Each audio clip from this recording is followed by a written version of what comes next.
Fala galera coral, é tempo de Santa Cruz na área. Estamos aqui hoje para fazer a análise do jogo América de Natal 0, Santa Cruz 0. Ontem em Natal, na Arena das Dunas. E vamos falar sobre não só o jogo, mas sobre tudo que envolveu a partida e todo o contexto, o ambiente, a atmosfera que vem tomando conta do Santa Cruz nos últimos dias. Antes, porém, queríamos pedir a você que você se inscreva no canal, se ainda não é inscrito. Se inscrito, né? Deixa teu joinha, compartilha, comenta, né? Trazendo pautas para que a gente possa tratar aqui, já que o Santa Cruz é um ambiente em que notícia não falta, né? Então, se inscreve no canal, ativa o sininho das notificações, curte, compartilha com os grupos de tricolores da qual você faz parte e comenta, porque isso é sempre importante para a gente, até como uma maneira de feedback mesmo. Então, o Santa Cruz ontem jogou, pessoal, contra o América e o jogo foi empate 0-0. E eu divido o jogo em dois momentos, né? Podemos dizer assim, distintos. O primeiro tempo, o Santa Cruz começa até de maneira interessante, até os 10 minutos o comportamento do time foi muito bom, no sentido de a marcação avançada, o Santa Cruz sempre recuperando a segunda bola, e com 1 minuto, 2 minutos, entre 1 minuto e 2, o Santa Cruz teve uma chance de gol. Lógico que a jogada não chegou a se concretizar, porque o chute bateu no zagueiro do América, mas foi uma jogada em que a bola foi recuperada e o Santa Cruz entra pelo lado esquerdo da defesa do América. A bola é cruzada, rebate na defesa, volta para o William Júnior, ele ainda tenta, gira de costas, entrega a bola para quem vinha de trás, não sei se foi o Thiaguinho, que chutou em cima do zagueiro do América.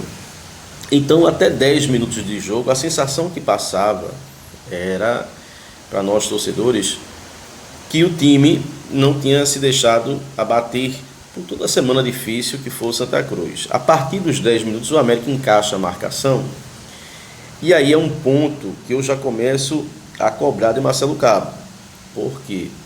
Porque o América encaixa a marcação e faz o que o Central fez. Ele pressiona o Galhardo, o Gabriel Galhardo, na saída de bola, e a saída de bola do Santa Cruz fica sendo com o Balotelli. E a saída do Santa com o Balotelli não tem a mesma qualidade. Então o América começa a ganhar campo. Souza, que é um jogador diferenciado para a Série D, bate muito bem na bola. Jogava livre, invertendo jogadas, principalmente nas costas do lateral esquerdo do Santa Cruz, que estava muito vulnerável, e o América por ali criou algumas situações. No primeiro tempo não teve chances de gol, o chute do América para fora e uma cobrança de escanteio, uma jogada ensaiada, cobrança de Souza, toque no primeiro pau, quase saiu o gol.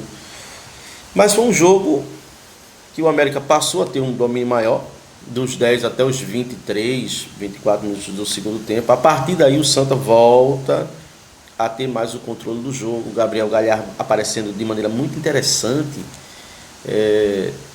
no jogo, com uma raça muito impressionante, com tempo de bola, né? E ele teve que se desdobrar porque o Balotelli levou o cartão amarelo, então isso fez com que ele tivesse que dar mais combate do que o habitual. Mas o Santa, ele ficou caracterizado por não ter jogadas de meio. O William Júnior, muito displicente, muito preguiçoso. É um jogador que aparenta ter certo trato com a bola, mas é um jogador de uma lentidão impressionante. E ele precisa entender que na formação do Santa Cruz, na formação tática do Santa Cruz, o papel que ele desempenha é fundamental para fazer o time jogar.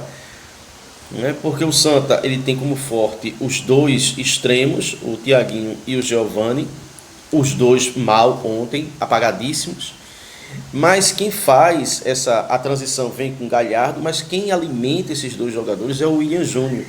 Quando esses jogadores pegam a bola, que cortam ou cruzam na área, ou vai concatenar a jogada com meia. E o William Júnior muito parado, muito preguiçoso. A sensação que dá é um jogador que vê a importância da sua função no time e olha para o banco e não vê substituto. Até porque o substituto imediato dele poderia ser o Matheus Melo, mas está claro que Marcelo Cabo não quer dar a oportunidade ao Matheus Melo porque leva para o jogo. Inicialmente deu uma declaração na coletiva dizendo que só vai para o banco quem merece. Depois Matheus Melo foi para o banco. E ontem o William Júnior fazendo uma péssima partida, os laterais fazendo péssimas partidas, e eu não vi o Marcelo Cabo colocar o Matheus Melo para dar uma chance, ao menos, para descartar de uma vez, não é verdade? Então, o primeiro tempo termina em 0-0, com o final do primeiro tempo tendo o Santa Cruz novamente como um time controlador do jogo. Isso não quer dizer que estava fazendo uma boa partida, não. O jogo foi muito fraco, tecnicamente, pobre de momentos. E aí volta para o segundo tempo. O Santa Cruz volta para o segundo tempo sem alterações.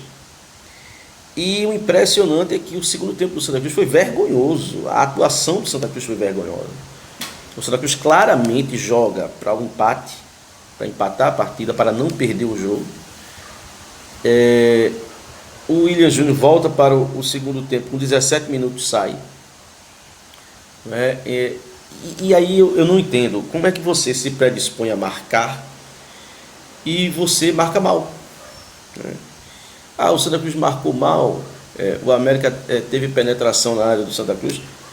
Veja, não foi um lance, não foi um jogo de lances de gols claros, mas o goleiro do Santa Cruz trabalhou bastante. É lógico que trabalhou muito, principalmente de chutes de fora da área, mas eu acho esse tipo de marcação muito ruim. Por quê? Porque o time fica rondando a sua área e qualquer falha sai o gol. Então o Santa Cruz no segundo tempo abre mão de jogar, né? A sensação que dá é que o Santa é um time que, quem usa essa expressão é o colega nosso do Bibiribe, é um time que está de barriga cheia, é um time que está sem fome e sem ambição. Não sei se pela posição na tabela, mas é um time sem fome de jogar, sem fome de vencer. Até os jogadores, até o Giovani, que é um jogador muito participativo, muito arisco, ontem muito apagado, e quando apareceu praticamente tomava todas as ações da pior maneira possível, né? Tomava as piores decisões na jogada. Então foi uma partida em que o Santa Cruz passou o segundo tempo todo se defendendo, né? Depois entra Pedro Favela, que é uma negação no time. O Pedro Favela, que chegou com status de titular e que fez bons amistosos, mas que quando entra nos jogos não acrescenta absolutamente nada. Renato também não acrescentou absolutamente nada, mas a entrada de Pedro Favela foi para dar um congestionamento maior na entrada da área. E o Santa Cruz ontem, com um segundo tempo vergonhoso, sustentou o empate, muito mais pela ineficiência técnica e pobreza técnica do América do que por própria solidez defensiva e competência do Santa Cruz. Mas o jogo termina em 0-0. Esse empate com a vitória do Central dá ao Santa Cruz novamente a liderança do grupo e classifica antecipadamente. O Santa Cruz termina essa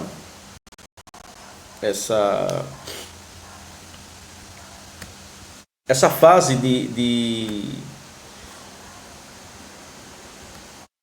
do miolo da tabela, né?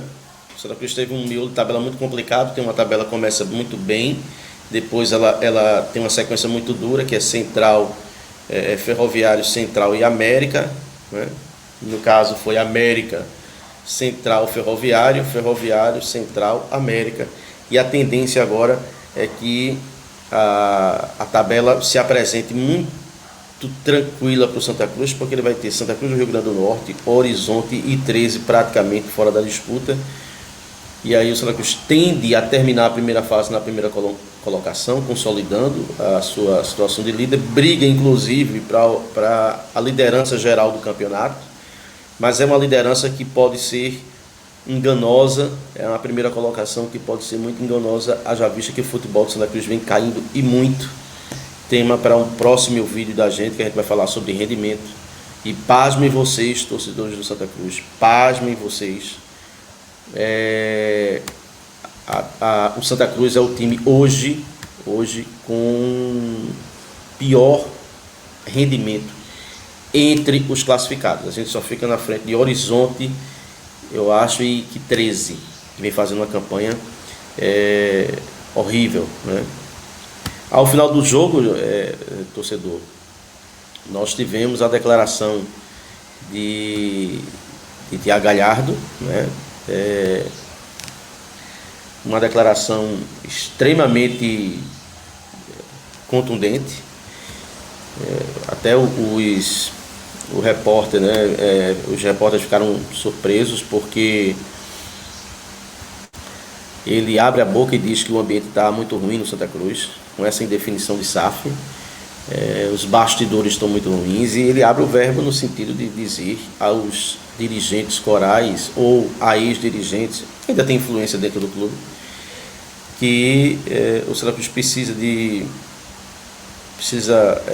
ter momentos de alegria, e se você não quer o bem de Santa Cruz, que você saia do clube. Então ele convida as pessoas que estão tentando questionar a SAF a sair do Santa. E foi uma declaração extremamente polêmica. Em relação ao salário, ele disse que houve uma reunião, e a informação que a gente teve é que houve mesmo uma reunião entre elenco, comissão técnica, diretoria, e ele deixou claro ontem, na entrevista pós-jogo, que o presidente se comprometeu, já tem uma data definida, então isso não era o problema. O problema para ele eram pessoas que estavam tentando, dentro do clube, a não aceitação da SAF, que é algo para o Santa Cruz que eu considero fundamental.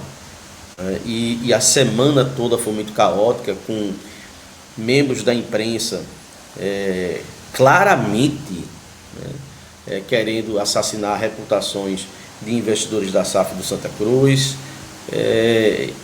e ao mesmo tempo a torcida se questionava o porquê desses cronistas não ter aberto a boca, não ter questionado determinadas coisas, como o CT, por exemplo, que é do clube, mas não é do clube, não ter questionado a situação do clube nos últimos 40 anos, a situação do estádio nos últimos 40 anos, enfim. Então foi uma semana atribulada, muito conturbada do Santa Cruz. O Santa Cruz sai com um empate, em que o ponto conquistado ontem foi muito mais um prêmio do que a competência. O resultado valeu, não é? Muito mais pela conquista da classificação antecipada, e isso dá ao time um ambiente de calmaria para terminar essa primeira fase e embalar para começar o mata-mata, que é a fase extremamente difícil. Torcedor, o Santa Cruz, mesmo que tivesse com um time extremamente numa sintonia alta e que tivesse um time inquestionável em termos de qualidade, a fase de mata-mata ela tem por característica ser extremamente difícil e extremamente tensa, porque o Santa Cruz é o único time que carrega a obrigação, talvez um dos poucos times, mas isso eu digo com convicção, o time com a maior responsabilidade de subir. Então eu acho que o Santa Cruz tem tudo para ter esses 3 jogos na calmaria, já classificado, ratificar a sua liderança na primeira colocação e lutar para nesses 3 jogos recuperar aquela rotação que fez o time ganhar, não praticamente a totalidade dos pontos na primeira fase, e até certo ponto cravar em alguns torcedores a convicção de que vamos lutar para o acesso. Com esse futebol de ontem, com essa formação, com essa ambição que nós jogamos ontem, nós não vamos a lugar nenhum. Mas se a gente recuperar a rotação de jogos atrás, vamos chegar forte no mata-mata, e é isso que a gente quer, que a gente acredita. Vamos dar uma olhada na classificação do Santa? Classificação do grupo A3. Vamos lá. Classificação do grupo A3.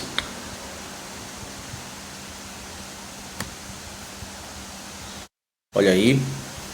Santa Cruz em primeiro com 23 pontos, Central também com 23 pontos, campanha surpreendente do Central. América de Natal com 20, Ferroviário com 14, Santa Cruz de Natal com 13, do Rio Grande do Norte no caso, Souza 11, 13, 10, Horizonte 8, hoje joga 13 e Horizonte, se o 13 ganha, vem para a briga, e vem para a briga muito forte. Próxima rodada do grupo do Santa Cruz, hoje joga 13 e Horizonte em Campina Grande, a partir das 18 horas. Próxima rodada, 12ª rodada, tem Souza e 13, se o 13 vence hoje, é um jogo em que o Souza pode complicar a vida do 13, e aí os dois se abraçam, né? Horizonte e Ferroviário, Ferroviário fazendo 4 jogos praticamente no Ceará, a mesma coisa o América, fazendo 4 jogos no Rio Grande do Norte, né? Fez contra o Ferroviário, fez contra o Santa Cruz, vai fazer contra o Central,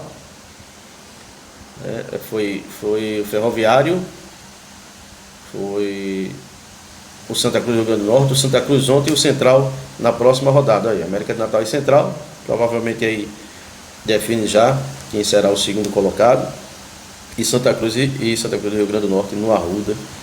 13ª rodada, Santa Cruz do Rio Grande do Norte, Ferroviário, Horizonte e Santa Cruz, Central e Souza, 13 e América. O 13, se ganhar hoje, fica vivo, mas tem uma tabela dificílima, porque tem América de Natal e Santa Cruz nas últimas rodadas. Souza e Santa Cruz na última rodada, Santa Cruz e 13, Ferroviário e Central, América de Natal e Horizonte. Então, o Santa Cruz fez uma partida ontem, que eu reputo ela como que deve ser esquecida. O ponto ele significa muito mais pela classificação do que pelo futebol jogado. Essa liderança, é preciso analisar essa liderança de maneira muito contextual, em que pé está se dando essa liderança e como essa liderança chegou ao Santa Cruz. Então, a primeira colocação não pode iludir o torcedor do Santa Cruz. Está na hora, sim, de Marcelo Cabo conseguir dar ao Santa Cruz um repertório maior, porque nesse estilo de jogo aí, ou ele faz com que algumas peças que não estejam rendendo voltem a render, ou o Santa Cruz vai sofrer muito no campeonato e na fase de mata-mata. Mais uma vez, obrigado, se inscreve, compartilha, curte e comenta. É tempo de Santa Cruz.